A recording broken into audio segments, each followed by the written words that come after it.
Good evening, I'm Melisa Idris. And I'm Sharaad Kuttan. You're watching Consider This, the show where we want you to consider and then reconsider what you know of the news of the day. Khazanah Research Institute recently released the second part of its three-part annual The State of Households report. The second part is titled Work in an Evolving Malaysia Report. And two of its co-authors join us on the show tonight. First up, we have Hawati Abdul Hamid, researcher at Khazanah Research Institute. Good evening, Hawati. Now, let's talk a little bit about this report. Why is it important for us to look at how Malaysia's labour market has evolved over the past 3 decades? Thank you for having me and to be able to share our work on the second part of State of Household 2020. As you noted, this is our second part, and then it is basically we build up from what finding that we have, what we have shown in our first part. There are two observations that we noted in our first part, and this second part will unpack some of the findings that first part have discovered. The first one is that income from employment form a major bulk of our household income. So work and employment is really something that contribute to economic well-being of households. No doubt there are some households also receive other forms of income, such as those income from property or financial asset that they get, or even transfer that from other households or from government. But still, income from employment is still a major portion of household income. So that's why we would like to focus on what is happening in our labour market in order to explain what is happening also in terms of our economic well-being. The second point that we noted from our first part is that despite there has been a bit of convergence in terms of income disparity between states, it has been the convergence can be still small.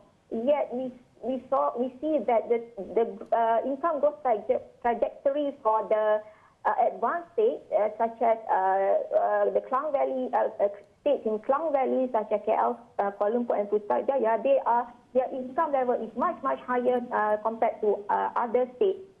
So this is why, first, the perspective is in terms of labour, what is happening in the labour market, and secondly, what is happening at regional level rather than just at national level. Okay, so Hawati, if I could just interrupt you for a second. If you could help us understand where there has been a contraction, expansion. I understand that on a national level, you might see actually a contraction. In your study, you mentioned the so-called modern services sector. We see also a contraction in manufacturing. Could you help us understand that dynamic, please? Yes, thank you, Sharaad. So the approach that we take in this study is to have a long-term assessment for the past 3 decades. So what we see is that in 1990s, our growth development has been this evolution from economic activity concentrated in agriculture. Then we moved to industrial-based economy, and then services. But this is what's happening in the national level, but no doubt what is happening at the state level is slightly different, whereby despite agriculture has declined quite significantly from about 30% at national level to about just 10% now. But for certain states like Sabah and Sarawak and Kelantan, Terengganu, agriculture employment is still quite important in those states. And then as we move in 1990s, we have embarked in quite a significant industrialization policy, right. and as a result, the employment in manufacturing actually jumped quite significantly, and it peaked to about at national level at about 23%. But then after that, especially after the Asian financial crisis, this has been a bit of a deindustrialization going on, and we have services activity has become a bit more quite pervasive in our economy. Okay, I want to touch on that, Hawati, because especially about the question of deindustrialization. I mean, when we talk about the disparities between states, as you pointed out, it points to a certain unevenness in terms of development. What is it telling us about the economy, especially as it relates to observations about premature disindustrialization and the conversations that are being had there? Okay. So what does it mean by premature deindustrialization is that we have shifted to become an services-based economy before we even have reached the true potential of productivity in manufacturing. So then we sort of transition to services-based. But why this is something that we might have to think about is that services is a large and heterogeneous sector. Within this, in our analysis, we conveniently segregated services into three categories. One is modern services, traditional services, and social services. What happened is that the growth or the expansion in the modern services, what modern services refer here are those refers to services that refers to professional, ICT, finance, where these kind of services actually offer a better pay, one, and then secondly, normally the value add per worker is also higher, and consequentially, this normally would provide a better, a more decent work compared to other type of services.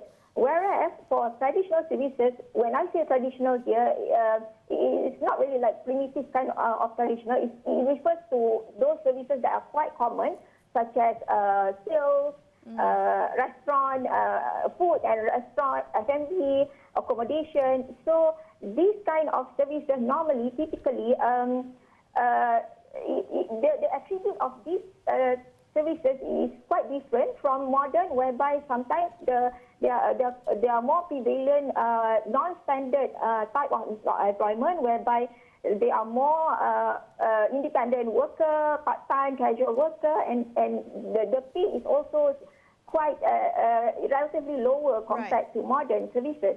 And so another one that is... Yeah, if you could help us understand, because from your study you showed that there's been a slight contraction in modern services, and that must be troubling because along with it is the loss of higher paying jobs. And do you know why exactly we've lost jobs in the modern services sector?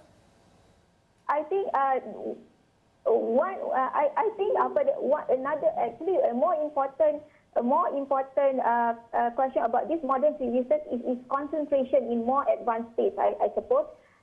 No doubt it has been a slight contraction, but the expansion of all the traditional services is even greater in other parts, but yet the modern one tend to concentrate in advanced states. Another point is that I think that there's been like this contraction in modern services probably in advanced states. If you notice in recent years that we saw is that there has been quite a jump in terms of non-standard employment, whereby people tend to be working independently. Of course, this kind of services may or may not offer a more decent work, but then we feel that normally the benefit normally only accrued to high skilled or high educated workers. And that's precisely what we want to explore a bit further. I'm glad that you brought up non-standard employment. Hawati, we're going to take a quick break, but we're going to bring you back into the conversation a little later in the show after we chat to your fellow co-author first. So please stay on the line. We're going to come back with more on Consider This. Don't go anywhere.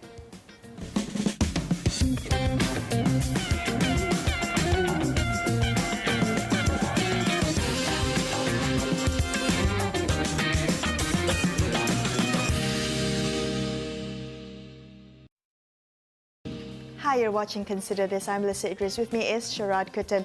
Let's continue our conversation about the Work in an Evolving Malaysia report, which is the second of a three-part series under Khazanah Research Institute's The State of Household 2020. Now, we just heard from Hawati Abdul Hamid, and now her co-author, Thuraya Sazali, joins us. Thuraya, let's take a look at the gig economy, the self-employed and the independent workers, those not engaged in traditional full-time positions and they don't have clear employment relations. So this report states that there's no authoritative estimate of the number of gig workers in Malaysia. But as we understand it, I mean, they make up a significant portion of the working population. Now, I'm wondering, Thuraya, whether this is a symptom or whether it's a cause of other labour market dynamics. Hi, thank you so much for having us. And then you pointed out something really important, which is there is no authoritative estimation of gig workers, because the definition is really wide. And then we always come back to the official statistics, the one available by Department of Statistics Malaysia. This is called old account worker, or easily understood as self-employed. The problem with gig worker is because they work on the platforms, so it's very hard to capture them because, there are different platforms, whether you can, distinguish between overlaps, whether you can differentiate them between full-time and part-time. So it's really difficult, and then other estimates will say that there are limitations. So in 2019, based on Department of Statistics data, the amount is 2.7 million, about 18% of total employment. And whether, even though there's a slight dip in 2019, we see that it has been on a trajectory of going up. So to your questions of whether this is a symptom or cause, in recent years, we have seen the phenomenon known as moving away from formal employment to informal employment. There's a weakening of employer-employee relationships. This could probably be because there are higher uncertainty than ever, and it could also because workers themselves require higher flexibility, and firms themselves would want that higher flexibility. And then we also noted in the reports that we have seen increase among the young age population, 15 to 24, in own accounts workers, and also among women. This is not a good or bad phenomenon. I think we have to address it because with higher flexibility comes higher risk, and then this is where we need to beef up our social protection system. And that's very interesting, right, Thuraya? Did you mention that it's neither a good or bad thing, because the advocates of the gig economy actually celebrate it as one that provides flexibility and so on and so forth. But we also know from the experiences of many people in the gig economy, there's a high level of uncertainty when it comes to incomes. The question is, what is the impact on households, which I guess is the center of your study? Is this uncertainty or this flexibility impacting households in either positive or negative way? Right. Okay. So number one, this is not in this report. In the first installment of the State of Household, we noted that from the household incomes, the share of that comes from self-employment has actually increased.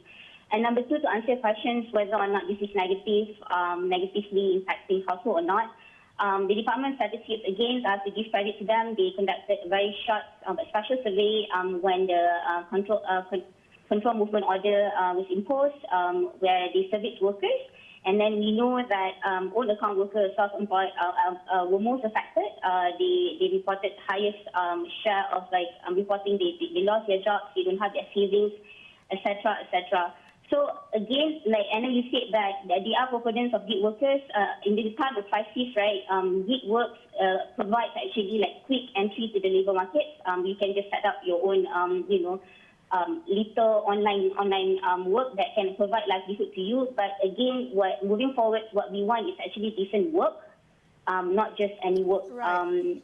Because studies have shown that if you move into these informal, I'll call the informal sectors, loosely say informal employment here, I mean that if you don't have employment-related benefits, don't have employment-related retirement savings, it's very, very hard for you to re-enter formal employment. That's quite interesting. I want to pick up on that because I'm wondering, if there's been a push towards the more, again, the gig economy or the how do you refer to that? The independent workers, as per your term. How does that impact unemployment? The unemployment rates? How does it impact underemployment, particularly the underutilization of labour? Right. So again. So the unemployment rate in Malaysia has been really low, it's like about 3%, right? And then in the second quarter, it's only a slight 5.4% compared to like other countries. We are doing pretty okay.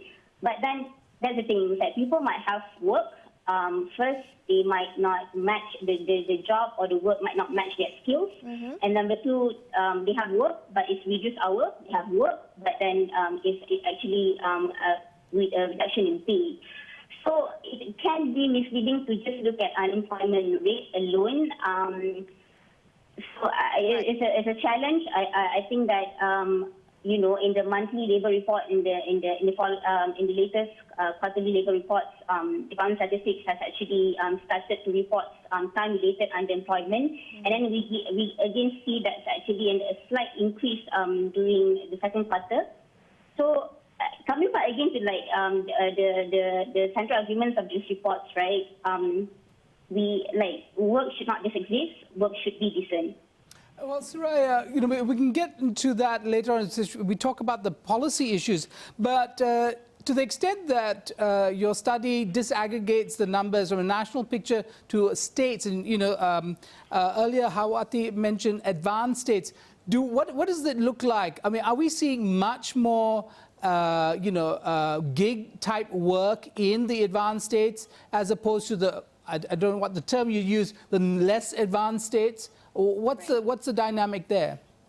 Right. So interestingly, thank you so much for pointing that out. So we noted, throughout the report, that economically advanced states, states with higher household incomes, they perform better in many indicators.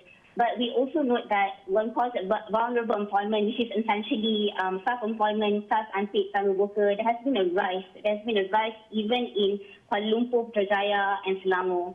So it raised the questions of sure, people have jobs, but people have work, but not jobs. And then it calls into question the quality of it and whether our economy is able to generate enough jobs. Well, on that note, speaking about kind of quality of jobs, I want to look at foreign labour in terms of our labour market.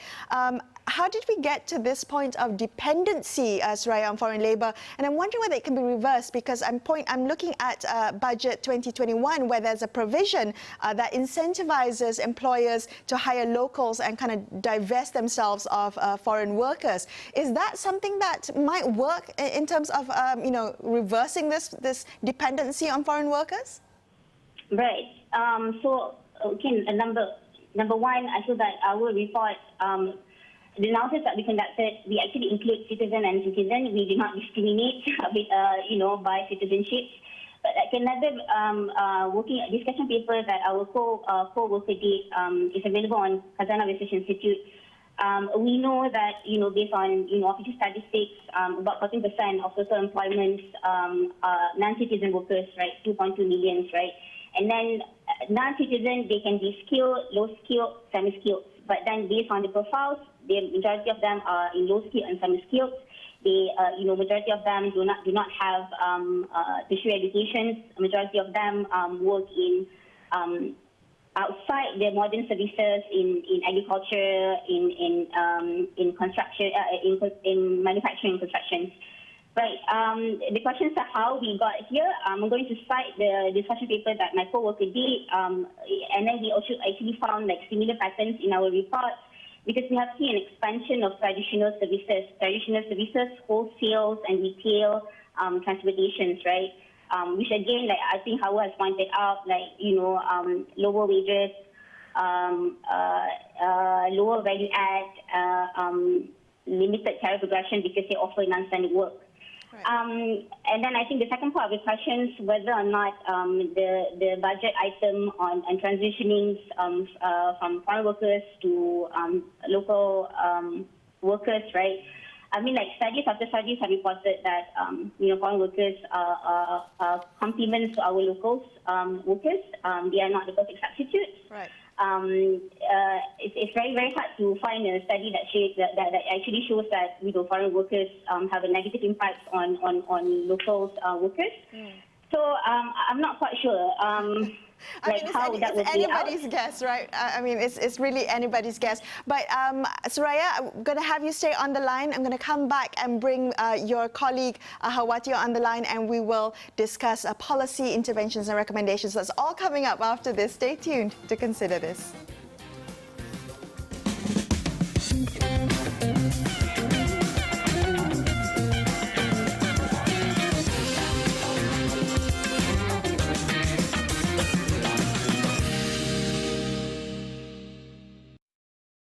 Thanks so much for staying with Sharaad and I on Consider This. We're speaking to Hawati Abdul Hamid and Thuraya Sazali, researchers at Khazanah Research Institute and co-authors of the State of Households 2020 report. Hawati, if I may begin with you, talk to us a little bit about some of the policy intervention recommendations that you might have in order to support workers in manoeuvring a kind of changing, evolving labour market in Malaysia.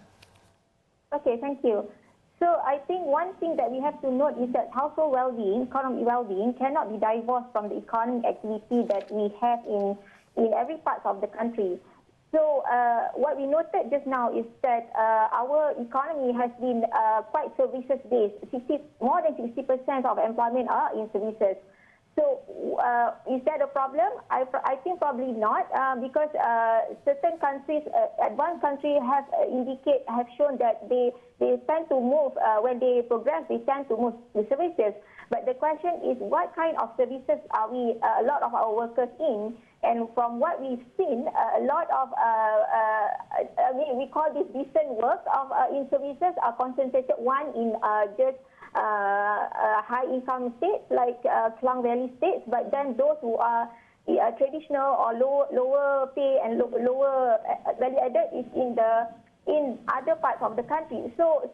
So one thing that we have to really think is in terms of how our regional policy can be better enhanced to actually spread the kind of economic activity throughout the country. But I think when we are doing this, we still have to consider the relative competitiveness that each states have. For example, we noted that Sabah and Sarawak have a high proportion in agriculture.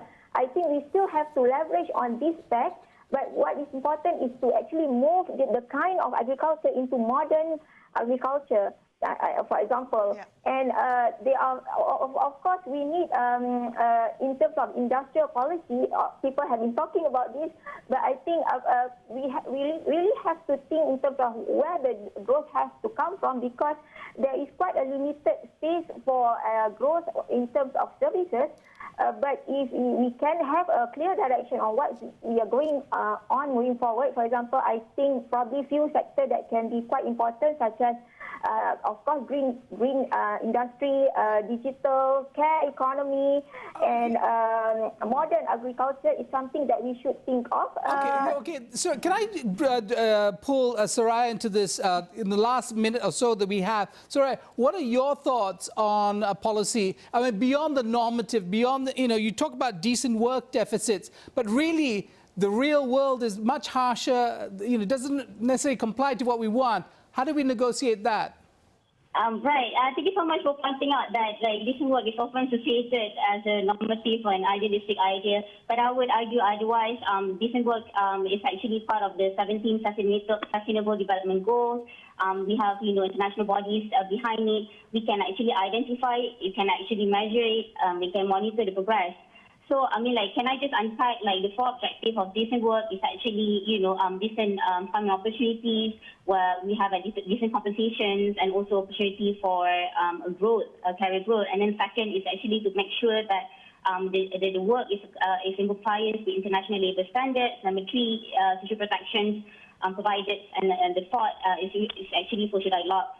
We often, treat this as a wishy-washy an idea, but as long as we do that, I know we have seen that this pandemic has actually and then exacerbate, inequality in terms of jobs. And then we have actually, policy and tools that we can employ, ranging from, amending our employment law to providing active labor markets, to passive labor markets, and trainings, right?